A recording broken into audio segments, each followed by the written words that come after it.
ಓಂ ಸಾಯಿರಾಮ್. ನನ್ನ ಮುದ್ದಿನ ಮಗುವೆ, ಎಲ್ಲವನ್ನೂ ನಿನ್ನ ಮನಸ್ಸಿನಲ್ಲಿಯೇ ಇಟ್ಟುಕೊಂಡು ಒದ್ದಾಡಬೇಡ. ಸ್ವಲ್ಪ ಸಮಯ ಧ್ಯಾನದಲ್ಲಿ ಕುಳಿತು ನನ್ನ ಬಳಿ ಮಾತನಾಡು.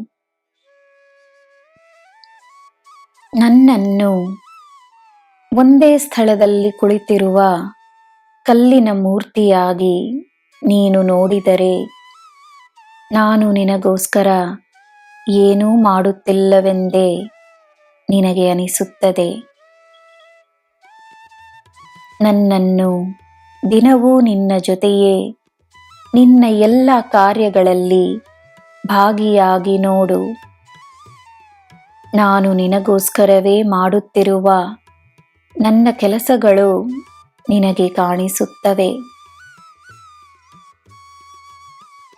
ನಿನ್ನ ಕಾರ್ಯ ನನ್ನ ಕಾರ್ಯವಾಗಿದೆ ಎಂಬುದು ನಿನಗೆ ಅರ್ಥವಾಗುತ್ತದೆ. ನಿನ್ನ ಉದ್ಯೋಗವಾಗಲಿ, ನಿನ್ನ ವ್ಯಾಪಾರವಾಗಲಿ, ನಿನ್ನ ಮನೆಯಲ್ಲಾಗಲಿ, ಹೆಜ್ಜೆ ಹೆಜ್ಜೆಗೂ ನಾನು ನಿನ್ನೊಡನೆಯೇ ಇದ್ದೇನೆ.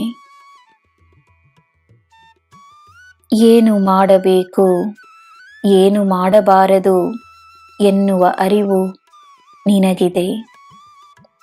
ತನ್ನ ಅರಿವನ್ನು ನಂಬು.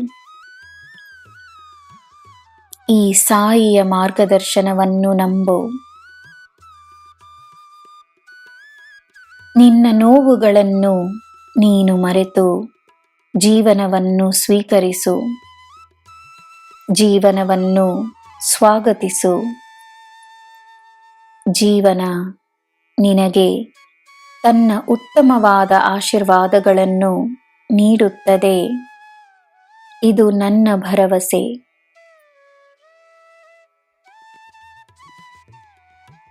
ತಪ್ಪನ್ನು ಮಾಡುವವರು ಒಳ್ಳೆಯವರನ್ನು ತಪ್ಪೆಂದೇ ಹೇಳುತ್ತಾರೆ. ಏಕೆಂದರೆ ಅವರಿಗೆ ಅವರು ಮಾಡುವುದು ಸರಿ. ಸರಿ ತಪ್ಪು ಎಲ್ಲ ಅರ್ಥವಾಗುವ ಸಮಯದಲ್ಲಿ ಎಲ್ಲರಿಗೂ ಅರ್ಥವಾಗುತ್ತದೆ. ಚಿಂತೆಯನ್ನು ಬಿಡು.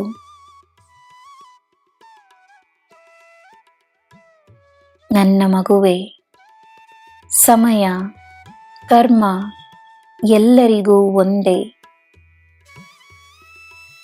ಹೆಣ್ಣಿಗೆ ಗೌರವವನ್ನು ನೀಡುವುದರಿಂದ ನಿನ್ನ ಗೌರವ ಹೆಚ್ಚಾಗುತ್ತದೆ. ನಿನಗೆ ಎಲ್ಲ ಶುಭವೇ. ಜೈ ಸಾಯಿರಾಮ್.